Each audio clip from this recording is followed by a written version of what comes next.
आज पूरी दुनिया स्वामी विवेकानंद को as a giant intellect, great scholar, great orator, a great patriotic Hindu और a powerful preacher of Vedanta के रूप में जानती है। लेकिन क्या उनका जो ऑरा है इन्हें चंद शब्दों में लिमिटेड था या बॉन्डेड था? नहीं, बिल्कुल नहीं। ये बस उनकी लाइफ का एक फेज था। चाहे हम उनकी चाइल्डहुड की बात करें या उनकी मैनहुड की बात करें, दोनों फॉर्म में उनका कैरेक्टर काफी कॉम्प्लेक्स रहा है। वो बहुत ही गहरे थॉट्स के इनलाइटेंड मास्टर थे और उनके हर एक थॉट अपने आप में एक किताब थी जिसे पढ़ना और पढ़ के समझना ही काफी कॉम्प्लिकेटेड हुआ करता था। इसलिए हम देखते हैं कि हर एक इंसान के लिए स्वामी विवेकानंद के थॉट्स अलग अलग परसेप्शन के साथ बने हुए हैं। सिर्फ 39 इयर्स के लाइफ स्पैन में ही उनके साथ कई सारे इंसिडेंट्स हुए जो काफी ज्यादा सरप्राइज करने वाली हैं। और उन्हीं इंसिडेंट्स में से एक इंसिडेंट को मैं आज आप लोग के सामने शेयर करने वाली हूँ और ये इंसिडेंट आपके कई सारी क्वेश्चंस का आंसर करने वाली है। तो चलिए बढ़ते हैं आगे। एक बार स्वामी विवेकानंद एक राजा से मिलते हैं। बातों ही बातों में राजा स्वामी विवेकानंद से बोलता है कि वो आइडल वर्शिप जैसी किसी भी चीज पर बिलीव नहीं करता। ऐसा बोलते हुए आगे वो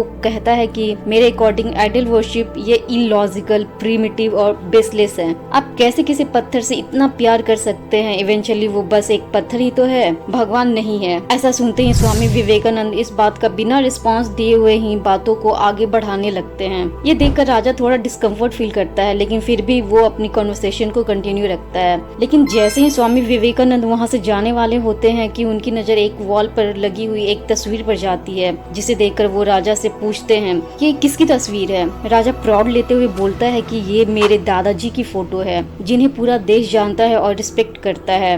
इस पर विवेकानंद राजा को फोटो नीचे उतारने को कहते हैं। जैसे ही फोटो नीचे उतरती है तो वो राजा को बोलते हैं कि इस फोटो पर आप थूको यानी स्पिट करो। ये सुनते ही राजा एंग्री यंग मैन की तरह रिएक्ट करता है और बोलता है कि अगर आपकी जगह पर अभी कोई और रहता तो मैं उसे सीधा जेल में डाल दिया होता। मैं कैसे अपने दादाजी की फोटो पर थूक सकता हूँ? यहाँ आने वाले हर लोग और हर वर्कर्स इनके सामने अपना सर झुकाता है। इस पर स्वामी विवेकानंद रिस्पॉन्स देते हुए कहते हैं कि क्यों, क्या हुआ, क्या प्रॉब्लम है इसमें? ये एक बस तस्वीर ही तो है। आप कैसे किसी तस्वीर से इतना प्यार कर सकते हैं? ये बस एक फोटो ही तो है, ना कि ये कोई रियल पर्सन है। राजा को तुरंत अपनी गलती का एहसास होता है और वो स्वामी विवेकानंद से क्षमा मांगता है। अब ये इंसिडेंट से हमारा एक बहुत बड़ा डाउट क्लियर होता है कि जब हम आइडल वर्शिप करते हैं तो इसका सिंपली मीनिंग ये नहीं होता कि हम सिर्फ इस आइडल की वर्शिप कर रहे हैं, बल्कि इसका सिंपली मीनिंग ये होता है कि हमने एक फॉर्म असाइन किया है जिसके थ्रू हम उस एनर्जी से प्रे करते हैं जिसे हम अपना इष्ट देवता मानते हैं।